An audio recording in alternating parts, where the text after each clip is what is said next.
Setibanya di rumah Duren 3 pada 8 Juli 2022, Hendra Kurniawan mengatakan bahwa sejumlah penyidik tengah melakukan olah TKP.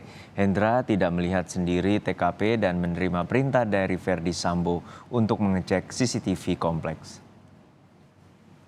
Katakan saudara menemukan beberapa penyidik sedang olah TKP. Betul. Ada Kasat Reskrim, saudara kenal ya? Pada saat itu belum kenal. Oh, belum kenal, oke. Saudara di situ ada saudara Richard. Saudara melihat saudara Richard. Pada saat itu saya tidak melihat. Pada saat masuk dalam TKP, saudara tidak melihat TKP. Karena Richard. saya masuk TKP-nya hanya di depan pintu masuk mau ke tempat makan. Saudara melihat korban. Korban lihat, Ditembak. cuman kelihatan separuh badan aja. Separuh badan aja, Ya, tidak melihat full. Tidak. Saudara berarti tidak masuk ke dalam rumah secara. Itu kan antara pintu yang masuk dari dapur itu ke sana kurang lebih sekitar 7 meter. 7 meter. Ya. Saudara tidak masuk untuk melihat apa yang terjadi. Saudara melihat nggak? Masuk nggak? Ke Saya dalam tidak, rumah? cuman saya nanya awal mula kejadian. Cuman itu saja. Saudara nanya pada siapa? Nanya sama Pak Beni Ali. Saudara Beni Ali. Jadi saudara tidak tahu langkah yang dilakukan oleh penyidik Polres Jakarta Selatan saat memeriksa Richard, Ricky dan. Pada saat itu olah TKP udah mau selesai, Yang Mulia. Belum selesai ya? Udah mau selesai. Oh, sudah mau selesai. Udah mau selesai. Oh, saat saudara datang udah terlambat, agak terlambat ya. Saya Jadi terlambat, udah mau selesai. Nah, sampai akhirnya jenazah diangkut. Diangkut, kemudian ada perintah dari Pak FS itu untuk kendaraan ambulan ini dikawal oleh Pak Santo, kemudian Pak Beni untuk segera diamankan semuanya saksi sama barang bukti ke kantor, dan untuk saya untuk cek CCTV komplek. Ngecek CCTV komplek. Itu disampaikan kepada saudara Di karpot. di Karpol. Saat saudara diperintahkan untuk mengecek CCTV komplek, saudara ngecek juga nggak CCTV di rumah gimana? Pada saat yang CCTV saya tidak melakukan pengecekan karena kan sedang olah TKP waktu itu kan. Betul, tapi kan maksudnya begini, lah kalau komplek aja disuruh ngurus, terus bagaimana yang di dalam gitu loh? Kalau yang di dalam kan saya nggak terlalu melihat ada CCTV. Tidak melihat ada CCTV, cuman saya juga nggak menanyakan ke Pak FS. Waktu itu tidak terpikir? Iya, tidak terpikir, dan memang waktu itu si jenazah udah masuk ke dalam mobil ambulan dan udah mau bergeser ke Biro Propos. Oke.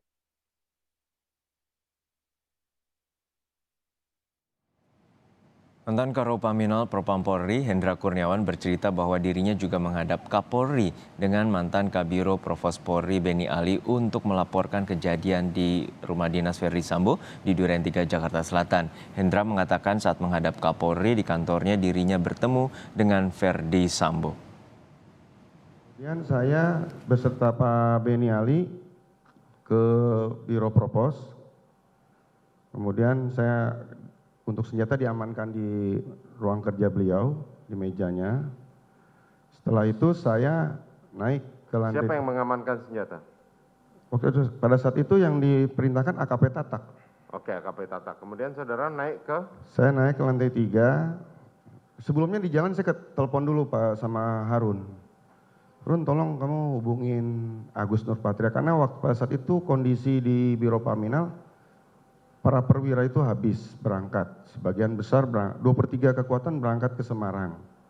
Yang ada cuman saya, gantian dengan wakil saya, kemudian detasemen A itu memang nggak berangkat karena tugasnya penyelidikan. Kemudian Kombes Harun itu sebenarnya mau berangkat besoknya tapi saya minta untuk ke Propos. Setibanya itu di sana saya sempat ketemu Eliezer. Oke, Eliezer. Di lantai 3 saya sempat tanya-tanya. Oh, di Provos ya? Di Propos sempat tanya-tanya. Karena saya belum tahu betul apa sih kejadian sebenarnya. Oh, jadi begitu saudara selesai di Duren 3, jadi saudara cuma sampai tadi ngobrol di carport, habis itu saudara pindah. Begitu jenazah geser, Pindah, saudara pindah langsung pindah ke kantor. Biro kantor. Provos. Oke, saudara bertemu di Biro Provos. Ketemu sama Barada RE. Barada RE. Kemudian apa yang saudara tanyakan? Saya tanya, ini gimana sih kejadiannya? Barada RE sempat menjadikan kejadiannya yang masalah di Magelang. Bahwa dia ditelepon oleh Bu PC, kemudian tadi yang sedang mengantar makanan ke sekolahannya anaknya Pak FS, kemudian tiba-tiba jadi kembali. Terus setelah sampai di rumah, di tempat itu, saya dipanggil sama Pak Beni, diperintahkan untuk menghadap Kapolri, pimpinan Polri. Oke, kemudian menghadap Kapolri. Ya, Terus saya berdua berhadap ke Pak Kapolri. berdua siapa? Dengan Pak Beni Ali. Ketika menghadap, di bawah, dari lantai 3 turun, ketemu sama Pak FS. Saya lapor sama Pak Beni bahwa dipanggil oleh Korps Pripim untuk menghadap Kapolri. Ketika saya menghadap ke sana, di ruang transit tamunya pimpinan Polri itu, tanya sama beliau, Pak Beni dulu yang ditanya, diceritakan tentang kejadian tersebut, tembak-menembak, terjadinya pelecehan, dijelaskanlah di situ karena Pak Beni yang sudah bertemu dengan Ibu PC. Kemudian pada saat itu perintah Kapolri cuma satu, ya sudah ditangani secara profesional dan prosedural, sekalipun kejadiannya di kediamannya Kadipropam. Habis itu kalau masalah pelecehannya gimana ya saya? Nanti mungkin dari Pak FS Jenderal, saya bilang gitu. Bagaimana? Mungkin nanti dari Pak FS Jenderal. Mengenai apa? Masalah pelecehan seksual. Oke. Akhirnya. Apa yang ditanyakan oleh Kapolri kepada saudara mengenai pelecehan seksual? Mohon izin mengenai? Apa yang ditanyakan oleh Kapolri mengenai Karena pelecehan kan seksual? Pak Kapolri itu tanya, ini kan kasusnya seperti ini. Ini terkait masalah pelecehan seksual bagaimana ini? Kalau pertanyaan dari publik gitu. Saya bilang, yang tahu Pak FS. Saya bilang gitu.